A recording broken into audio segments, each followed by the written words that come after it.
নীতি মেনে সাসপেন্ড করেন নাই সেজন্য কোর্টটা টাকা দিয়েছে। অবৈধ এডেক কমিটি বাতিল ও বৈধ কমিটির হাতে দায়িত্ব ফিরে দেওয়ার দাবি জানিয়ে সংবাদ সম্মেলন। ঠিক আছে, আমি রিপ্লাই দিতে পারছি আপনাকে।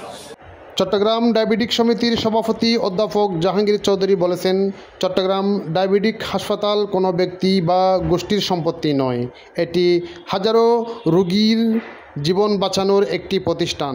এর সঙ্গে জড়িত মানুষের চিকিৎসা ও বেঁচে থাকার অধিকার। আমরা কারোর ষড়যন্ত্রে এই প্রতিষ্ঠানকে ধ্বংস হতে দেব না।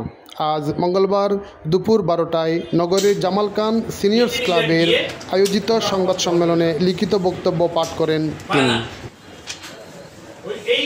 সম্মেলনস্থলে উপস্থিত ছিলেন সমিতির আজীবন সদস্য, মুক্তিযোদ্ধা ও সিনিয়র সাংবাদিক সহ অন্যান্য ফোরামের নেতৃবৃন্দ। অধ্যাপক জাহাঙ্গীর চৌধুরী তার বক্তব্যে বলেন, 2024 থেকে 2028 মেয়াদের জন্য গঠনতন্ত্র মোতাবেক নির্বাচিত বর্তমান কমিটি বৈধভাবে দায়িত্ব পালন করেছে।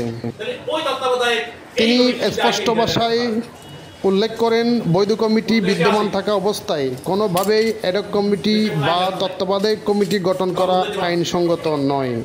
তবু একটি কুচক্রী মহল ভ্রান্ত তথ্য দিয়ে প্রশাসনকে বিভ্রান্ত করে অবৈধ এডেক কমিটি গঠন করিয়েছে। এই কমিটি কোনোভাবে সাধারণ সভা আহ্বান করার ক্ষমতা রাখে না, অথচ তারা আগামী 20 আগস্ট সাধারণ সভা ডাকছে।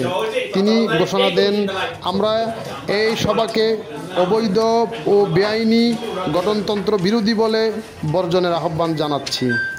সকল জীবন সদস্য ও সংশ্লিষ্টদের অনুরোধ করছি, এই সভায় অংশগ্রহণ করবেন না। নিজেকে ঘিরে ওঠা অভিযোগ প্রসঙ্গে অধ্যাপক জাহাঙ্গীর চৌধুরী বলেন, আমার বিরুদ্ধে হাসপাতালের অর্থ আত্মসাতের অভিযোগ সম্পূর্ণ মিথ্যা, ভিত্তিহীন ও মানহানিকর। আমি কখনো এই প্রতিষ্ঠান থেকে অর্থ গ্রহণ করিনি, বরং আমি হাসপাতালের উন্নয়নের ব্যয় করেছি, শ্রম দিয়েছি এবং সবসময় রোগীদের কল্যাণকে অগ্রাধিকার দিয়েছি।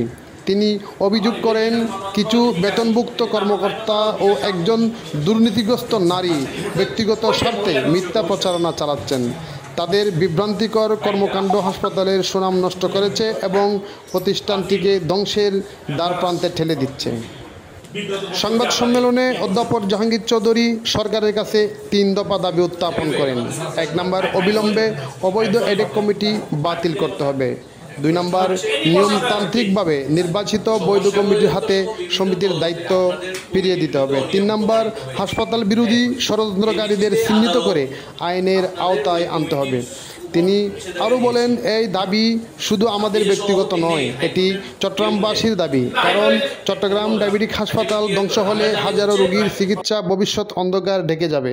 সম্মানিত সাংবাদিকদের উদ্দেশ্যে অধ্যাপক জাহাঙ্গীর চৌধুরী বলেন, আপনারা কলম ও প্রচারের মাধ্যমে সত্যকে জনগণের সামনে তুলে ধরুন। মানুষকে জানান কিভাবে একটি সেবামূলক প্রতিষ্ঠানকে ধ্বংস করার ষড়যন্ত্র চলছে। চট্টগ্রাম ডায়াবেটিক হাসপাতালকে রক্ষা করা মানে রোগীদের জীবন রক্ষা করা। লিখিত বক্তব্য উপস্থাপন শেষে সাংবাদিকদের নানা প্রশ্নের উত্তর দেন তিনি। বৈধতা নিয়ে প্রশ্নের জবাবে বলেন, আমি এখনও বৈধ সভাপতি, আমাদের কমিটির মেয়াদ রয়েছে। সে অবস্থায় এডেক কমিটি দেওয়ার কোনো আইনগত ভিত্তি নেই।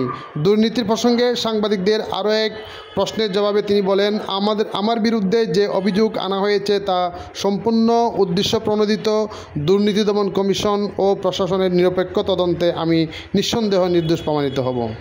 সংবাদ সম্মেলনে উপস্থিত ছিলেন কার্যনির্বাহী কমিটির সহসভাপতি শাহজাদা এনায়েত উল্লাহ, মোহাম্মদ আলী খান, সহসভাপতি ইঞ্জিনিয়ার মোহাম্মদ জাভেদ আফতার চৌধুরী, সহসভাপতি ডক্টর মোহাম্মদ সানাউল্লাহ, যুগ্ম সম্পাদক ডাক্তার পারভেজ ইকবাল শরীফ, সদস্য শহীদুল্লাহ মোহাম্মদ আলী চৌধুরী, অ্যাডভোকেট কানিজ কাউসার লিমা ও আজীবন সদস্য বীর মুক্তিযোদ্ধা সিনিয়র সাংবাদিক মঈনুদ্দিন কাদেরী শওকত।